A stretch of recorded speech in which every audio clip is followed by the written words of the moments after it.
ہو سکتا ہے تمہارے خواب یوسف کے کنویں میں گرے ہوں، لیکن اس بات کا یقین رکھو کہ عزیز کا قافلہ ضرور آئے گا۔ خوبصورت ہے ہر وہ انسان جو آج کے خود غرض زمانے میں بنا مطلب کے اپنائیت والے لفظ بول کر اداس چہروں پر مسکراہٹ لے آئے۔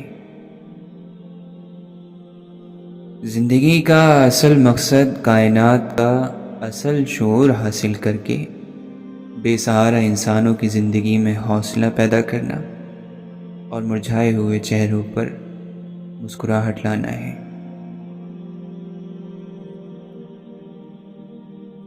ایک انسان کے بارے میں سب سے پرکشش خوبی اس کی نرم رہنے کی صلاحیت ہے، جو غصے میں آ کر وہ باتیں نہ کہے کہ اسے بعد میں کہنا پڑے میرا وہ مطلب نہیں تھا۔ آپ کی دسترس میں موجود انسان کی نرمی ایک شفا کی طرح ہوتی ہے۔ کوئی شکوہ نہیں مگر مولا، کیا کروں درد کم نہیں ہوتا۔ کتابوں کی دنیا مردوں اور زندوں دونوں کے بیچ کی دنیا ہے۔ انسان اس لیے ہنس سکتا ہے کیونکہ وہ سہ پاتا ہے۔ ہماری ساری مصیبتوں کی بڑی وجہ یہ ہے کہ ہم اکیلے نہیں رہ سکتے۔ مستقبل ان لوگوں کا ہے جو اپنے خوابوں کی خوبصورتی پر یقین رکھتے ہیں۔ بہت سی کتابیں تجربے کار انسان کی طرح ہوتی ہیں۔ جب تک آپ کا تجربہ ان کے ہم پلہ نہیں ہوتا، آپ انہیں نہیں سمجھ سکتے۔ جذبات کی کوئی ڈکشنری نہیں ہوتی، کوئی ترجمہ نہیں ہوتا، صرف درد رکھنے والے دل اسے سمجھ سکتے ہیں۔ محبت وہی شخص قبول کر سکتا ہے جس نے زندگی میں کوئی بڑی محرومی دیکھی ہو۔ خزاں کو ٹلنے دو، یہ نگاہیں بہار بھی دیکھیں گی۔ یہ گرتے پتے گواہی ہیں ہر کمال کے زوال کی۔ صلح رکھو، ممکن ہے تم میں سے کوئی ایک سوئے اور کبھی نہ اٹھے۔ آپ کو لوگ استعمال تب کرتے ہیں جب آپ ان کو اجازت دیں۔ اگر آپ خود ذرا سے مضبوط بن جائیں تو آپ کو کوئی استعمال نہیں کر سکتا۔ ہم ہیں غربت میں گزارے ہوئے ایام، جنہیں لوگ جب تخت نشینی پہ آتے ہیں بھلا دیتے ہیں۔ کب اڑ جائے معلوم ہی نہیں، خواب، خوشبو اور تتلیاں۔ آنکھ میں حیا کا مادہ دل میں سکون کی دولت کا ماخذ ہے۔ ہماری خواہشیں تو دل کے باغیچے میں اڑتی تتلیاں ہیں کہ جن کے رنگ کچے اور عمریں مختصر ہیں۔ جہاں عزت، سچائی اور خلوص نظر آئے وہاں دوستی کا ہاتھ بڑھاؤ، ورنہ تمہاری تنہائی تمہاری بہترین ساتھی ہے۔ زندگی کتنی غیر یقینی چیز ہے، موم بتی کے شعلے کی طرح بے ثبات زندگی جو ذرا سی پھونک سے بجھ جائے، لمحے بھر کا کھیل۔ محبتوں کو محبتوں سے نبھایا کریں، غصے سے رشتے بچتے نہیں بلکہ رہے سہے بھی بکھر جاتے ہیں۔ رشتے سنواریں، بگاڑے نہیں۔ زندگی کی ضرورت صرف پیسہ، شہرت اور طاقت نہیں، زندگی کو محبت، حوصلہ اور دلجوئی چاہیے۔ زندگی کی روشنی محبت ہے۔ عجیب ڈھنگ سے زندگی جی رہے ہیں ہم لوگ، ہاتھ منہ تو صاف کر لیتے ہیں لیکن سارا میل دلوں میں جمع رکھتے ہیں۔ ایک لمحہ تو دم لینے دے آغوش سکون میں، اے گردش حالات کسی موڑ پہ تھم بھی تو جا۔ زندگی کی پیمائش میں جو چیز یاد رہ جاتی ہے وہ ملنے والے دکھ اور نامکمل حسرتیں ہیں۔ بندہ جب بھی کسی چیز کو اللہ تعالیٰ کے لیے چھوڑ دیتا ہے، اللہ تعالیٰ اس کے بدلے میں اس سے بہتر چیز اس کو وہاں سے دیتے ہیں جہاں سے ملنے کا اسے گمان نہیں ہوتا۔ اور جو بندہ کسی چیز کو ہلکا سمجھ کر اسے وہاں سے لے لیتا ہے جہاں سے لینا ٹھیک نہیں، تو پھر اللہ تعالیٰ اسے اس سے زیادہ سخت چیز وہاں سے دیتے ہیں جہاں سے ملنے کا اسے گمان بھی نہیں ہوتا۔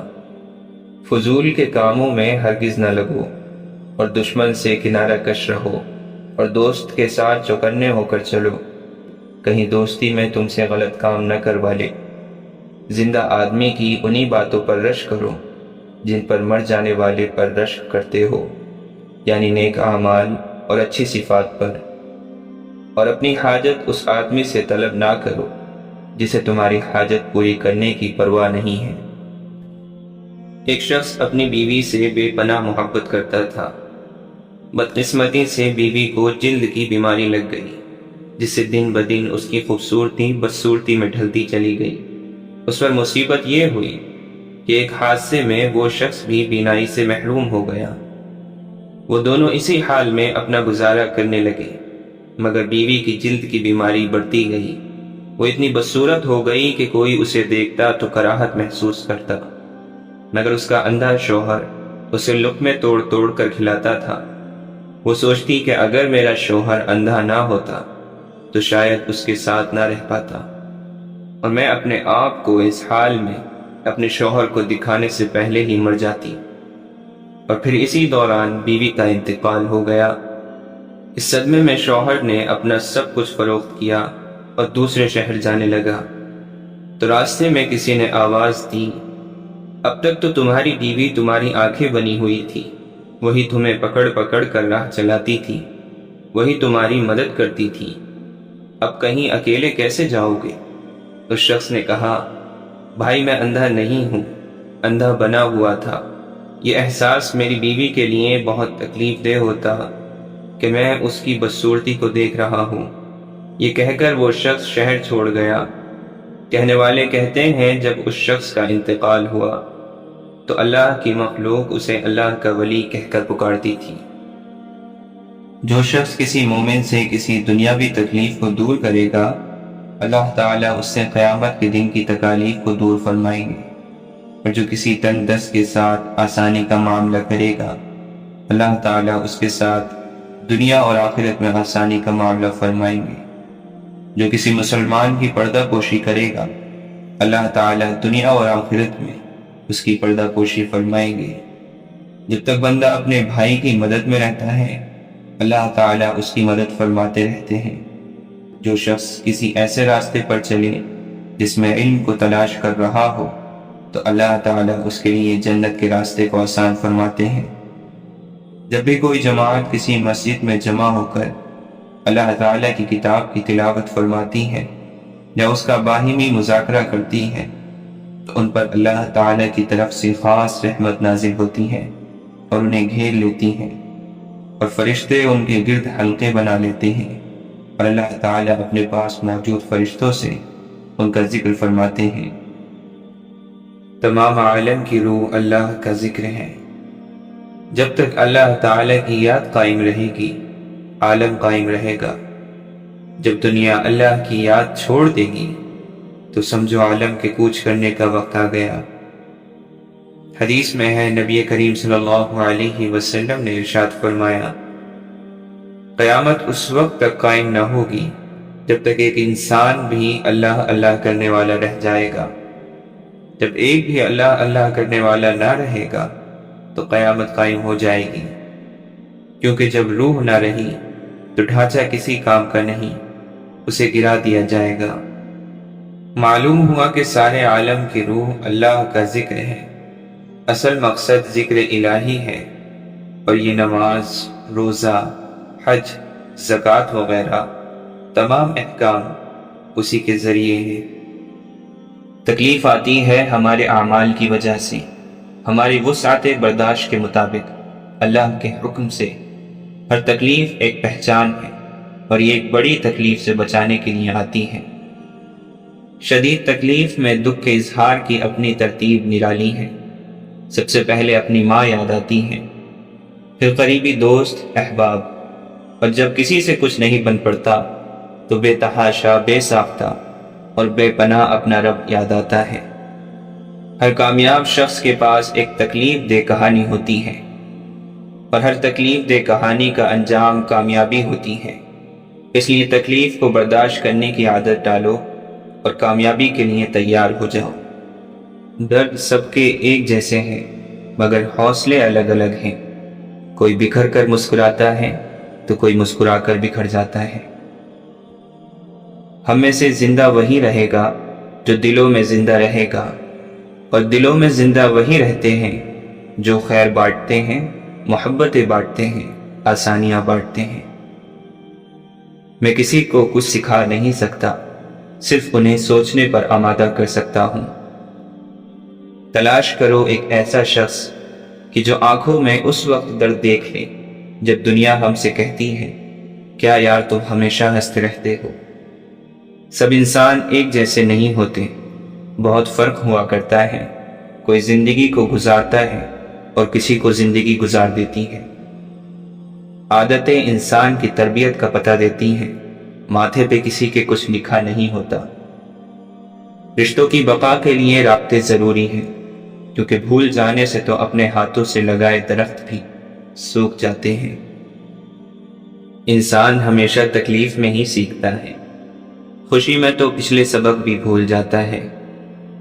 کبھی کبھی تو گھٹن اتنی بڑھ جاتی ہے کہ دل چاہتا ہے کہ کسی ایسی جگہ جا کر سانس لی جائے جہاں کسی انسان کا نام و نشان ہی نہ ہو۔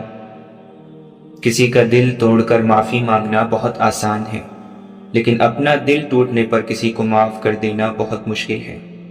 سب انسان مردہ ہیں، زندہ وہ ہیں جو علم والے ہیں۔ سب علم والے سوئے ہوئے ہیں، بیدار وہ ہیں جو عمل والے ہیں۔ تمام عمل والے گھاٹے میں ہیں، فائدے میں وہ ہیں جو اخلاص والے ہیں۔ سب اخلاص والے خطرے میں ہیں، کامیاب وہ ہیں جو تکبر سے پاک ہیں۔ خدا سے جب بھی دعا مانگو تو مقدر مانگو، عقل نہیں، کیونکہ میں نے بہت سے عقل والوں کو مقدر والوں کے در پر دیکھا ہے۔ جب کانوں کو غیبت سننے کی لت لگ جائے تو چولی زبان کا چسکا بن جاتی ہے اور کینہ دل کا سکون۔ اگر تم اپنا ایمان مضبوط کرنا چاہتے ہو تو اس کے لیے تمہیں اپنے اندر کی سختی دور کرنا ہوگی۔ چٹان کی طرح مضبوط ایمان کے لیے کسی پرندے کے پروں سے بھی زیادہ نرم دل درکار ہیں۔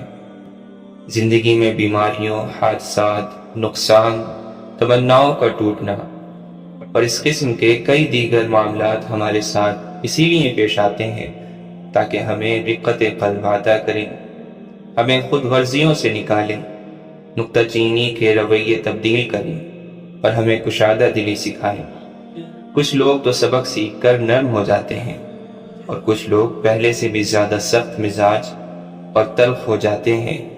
حق تعالیٰ کے قریب ہونے کے لیے ضروری ہے کہ ہمارے دل اتنے کشادہ ہوں کہ تمام انسانیت اس میں سما سکے، اور اس کے بعد بھی ان میں مزید محبت کی گنجائش باقی رہے۔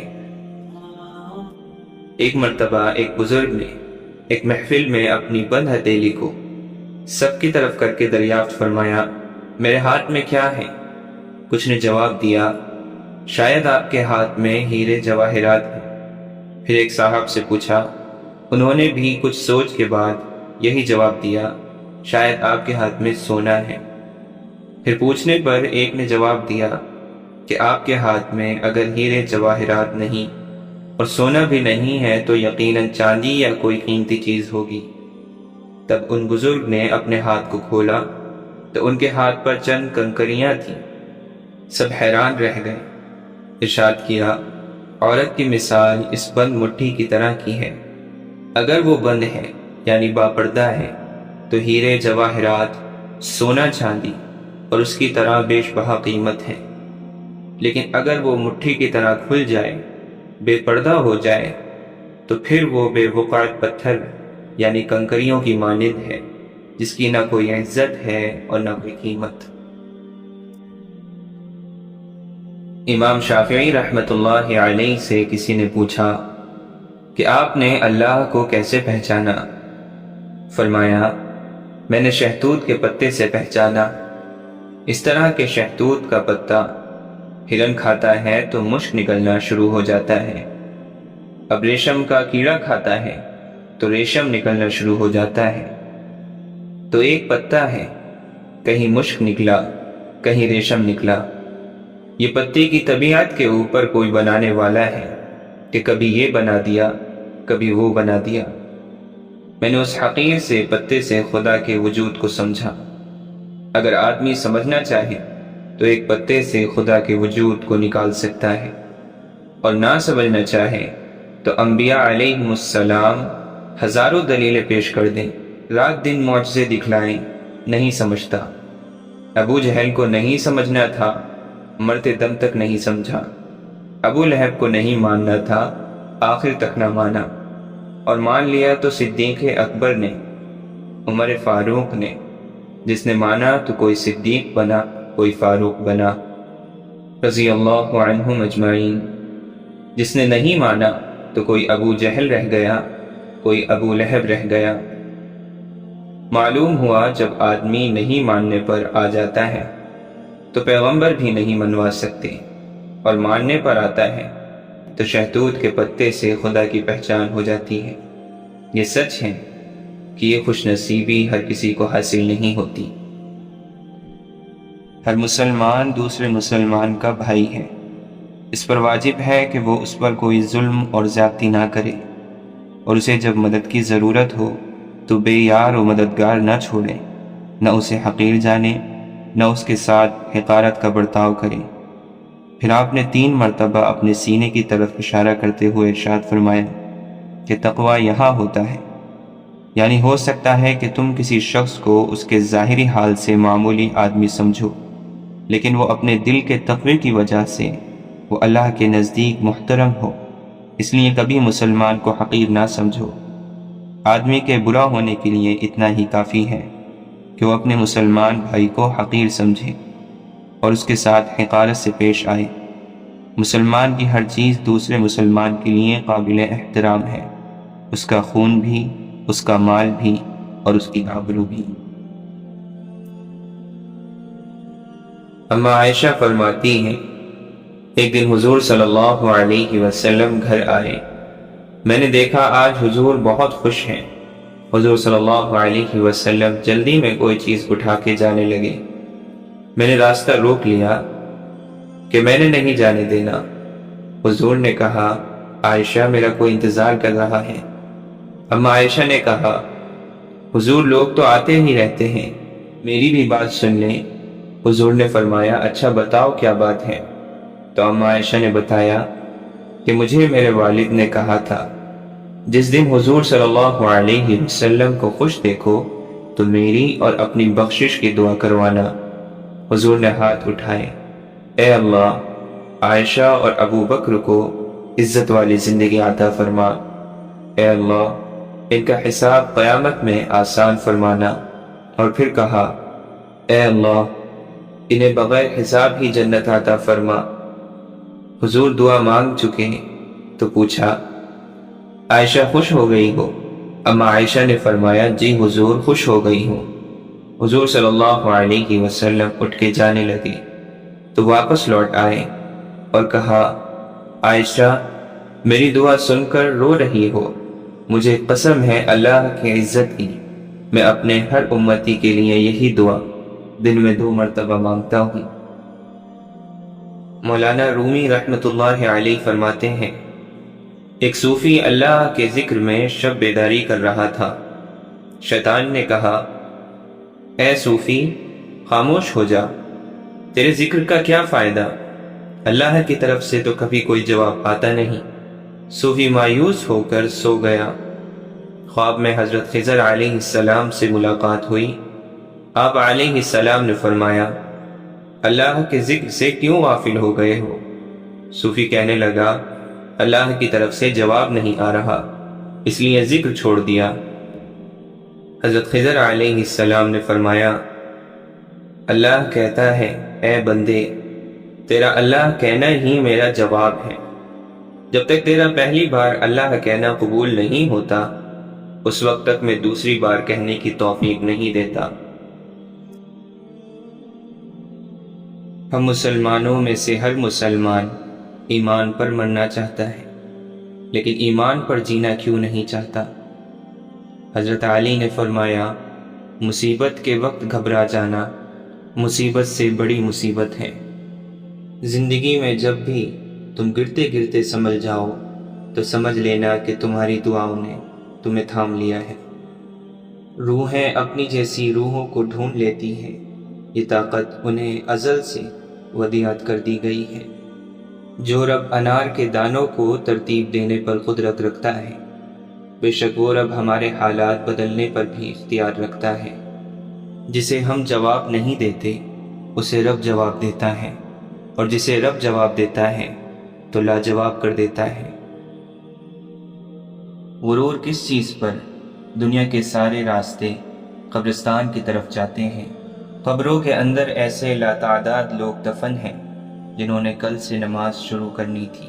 میری اوقات تو ایک دن سفید چادر کی رہے گی، جسے خود اوڑھنے کی بھی طاقت تک میری نہیں رہے گی۔ 5 نمازوں کی طرف توجہ کرو، اس لیے کہ کتنے ہی صبح کرنے والے ایسے ہیں جنہیں شام نصیب نہیں ہوتی۔ ٹھکانہ قبر ہے تیرا، عبادت کچھ تو کر غافل، کہاوت ہے کہ خالی ہاتھ گھر جایا نہیں کرتے۔ بغیر لباس آئے تھے اس جہاں میں، بس ایک کفن کی خاطر اتنا سفر کرنا پڑا۔ آخرت میں خدا کی جنت کو وہی شخص پائے گا جس نے دنیا میں خدا کو پا لیا ہو۔ خدا کو پانے والا وہ ہے جس نے چھپے ہونے کے باوجود اس کو یقین کی آنکھوں سے دیکھا ہے، جس نے اپنے سینے کی دھڑکنوں میں اس کو بولتے ہوئے سنا ہے، جس نے خدا کی کتاب کو اس طرح پڑھا ہے گویا وہ خود اپنے اندر رکھے ہوئے صحیفے فطرت کو اپنی زبان سے دہرا رہا ہو۔ خدا کو پانے والا وہ ہے جس کی مردہ روح کو خدا کے ایمان سے زندگی ملی ہو، خدا کی یاد جس کے دل کے زنگ کو دور کرنے والی بن جائے، خدا جس کے لیے ایک نور بن گیا ہو، جس کی روشنی میں وہ چلتا ہو، جس کا یہ حال ہو کہ خدا کا ذکر سن کر اس کا دل دہل اٹھے، وہ اپنے آنسوؤں سے خدا کا استقبال کرتا ہو، اس کی پوری شخصیت خدا کے آگے ہمتاً سجدے میں گری پڑی ہو۔ جب قرآن کریم کی یہ آیت اتری، مَن یعمل سوءًا یجز بہ، یعنی جو کوئی برا کام کرے گا اس کی سزا پائے گا، اس موقع پر حضرت ابو بکر صدیق رضی اللہ عنہ فرمانے لگے، اے اللہ کے رسول، خوشی ختم ہو گئی، اس لیے کہ اللہ تعالی نے فرما دیا کہ جس نے بھی جو غلطی کی، کوتاہی کی، اسے اس کی سزا ملے گی۔ اے اللہ کے رسول، اس آیت کے بعد تو خوشی نہیں ہے، کون ہے جو غلطیوں سے پاک ہے؟ غلطی تو ہو ہی جاتی ہے۔ اس پر آپ صلی اللہ علیہ وسلم نے فرمایا، صدیق، جب تو بیمار ہوتا ہے تب بھی تیرے گناہ معاف ہوتے ہیں، تجھے ٹھوکر لگتی ہے تب بھی تیری خطائیں معاف ہوتی ہیں، تجھے کوئی دکھ پہنچتا ہے تب بھی تیری خطائیں معاف ہوتی ہیں، تیری ہر تکلیف کے بدلے تیری کوئی نہ کوئی چھوٹی خطا معاف کی جاتی ہے، تاکہ جب تو اللہ کے پاس جائے تو گناہوں سے بالکل پاک صاف ہو کر جائے۔ حضرت ابن عباس رضی اللہ عنہ سے روایت ہے، نبی اکرم صلی اللہ علیہ وسلم نے ارشاد فرمایا کہ اللہ تعالی بندے کے 3 قسم کے گناہ معاف نہیں کرے گا، ان گناہوں کے علاوہ جس قدر گناہ ہوں گے ان کو معاف کر دے گا، لیکن ان 3 گناہوں کو کبھی معاف نہیں فرمائے گا۔ اللہ تعالی کے ساتھ کسی کو شریک ٹھہرانا، جادو کرنا یا کروانا، اپنے مسلمان بھائی کے ساتھ حسد کرنا، یعنی اگر کوئی آدمی ان گناہوں سے توبہ کیے بغیر مر جاتا ہے تو اس کو معاف نہیں کیا جائے گا۔ ان گناہوں کے علاوہ اور جتنے گناہ ہوں گے اگر اللہ چاہے گا تو معاف کر دے گا۔ شرک اس قدر سنگین جرم ہے کہ شرک کرنے والے آدمی کا کوئی عمل قبول نہیں کیا جاتا، اور جادو یہ وہ بدترین گناہ ہے جو آدمی کو ایمان سے خارج کر دیتا ہے۔ اور آخر میں حسد یہ ایسا زہریلا گناہ ہے جو آدمی کی سالہ سال کی تمام نمازیں اور تلاوت، صدقات اور دیگر عبادات ایک لمحے میں برباد کر دیتا ہے۔ لہٰذا ہمیں ان گناہوں سے بچنے کی ضرورت ہے۔ اللہ تعالی ہماری اس سے حفاظت فرمائے۔ حضرت حارث بن خزرج بیان کرتے ہیں کہ میرے والد نے کہا، رسول اللہ صلی اللہ علیہ وسلم نے فرمایا، میں نے ملک الموت کو ایک انصاری صحابی کے سرہانے بیٹھا ہوا دیکھا تو کہا، اے ملک الموت، میرے صحابی کے ساتھ نرمی کرنا، یہ مومن ہے۔ ملک الموت نے عرض کیا، آپ خوش رہیں، اپنی آنکھیں ٹھنڈی رکھیں، کیونکہ میں ہر مومن کے ساتھ نرمی کرتا ہوں۔ اے اللہ کے رسول، آپ یقین رکھیں، جب میں ابن آدم کی روح قبض کرتا ہوں اور اس کے گھر والوں میں سے کوئی چیخ کر روتا ہے تو اس کی روح لے کر کھڑا ہو جاتا ہوں اور سوچتا ہوں کہ یہ کیوں رو رہا ہے۔ اللہ کی قسم، ہم نے اس پر کوئی ظلم نہیں کیا، نہ ہی وقت سے پہلے اس کی روح قبض کی۔ اگر یہ اللہ کی تقدیر پر صبر کرے تو ان کو اجر ملے گا، اور اگر یہ چیخ و پکار اور واویلا کریں گے تو گناہ گار ہوں گے۔ ہمیں تو آپ کی طرف بار بار آنا ہے، سو آپ احتیاط کریں۔ میں دن رات، تری اور خشکی پر، میدان اور پہاڑ پر، ہر گھر پر نظر رکھتا ہوں اور ہر چھوٹے بڑے کو پہچانتا ہوں۔ اور اے اللہ کے رسول، میں اللہ کی اجازت کے بغیر ایک مچھر کی روح بھی قبض نہیں کرتا۔ جو محبتیں ہمیں توڑ کر اللہ سے جوڑتی ہیں انہیں ہرگز کوسنا نہیں چاہیے۔ ان کے حق میں دعائیں کرنی چاہیے کہ انہوں نے آپ کو کمزور، بے فیض سہاروں سے محروم کر کے آپ کو اکیلا چھوڑا، آپ کو توڑا تاکہ آپ ٹوٹے ہوئے وجود سے جھکیں تو سامنے اللہ دکھائی دے۔ وہ اللہ جو تب بھی وہاں موجود تھا جب ہم سرابوں میں تھے، وہ تب بھی تھا جب ہم بت سجائے دلوں میں آسمان میں اڑتے تھے، اور وہ اب بھی وہاں موجود ہیں جب ہم ٹوٹے پروں سے زمین پر گر کر چکنا چور ہو گئے ہیں۔ ہم تھام کیوں نہیں لیتے اس مضبوط سہارے کو؟ آخر یہ ٹوٹنا بکھرنا اور کب تک؟ مگر نہیں، ہم ذرا سے سنبھلتے ہیں تو اٹھ کر پھر سے نت نئے چہروں کو دیکھتے ہیں، آرزویں کرتے ہیں۔ ہم دشت میں خود ریت پھانکتے پھرتے ہیں۔ ہم آج بھی چاہیں تو اپنے راستے ہدایت والوں کی طرف موڑ دیں، اور یقین جانیں رب کی مقرر کردہ حدود میں ہی سکون ہے۔ وہ مان جاتا ہے، یہ اس کی سب سے خوبصورت صفت ہے۔ ہم مجبور ہو کر اس کی نہیں مانتے، وہ با اختیار ہو کر ہم سے مان جاتا ہے۔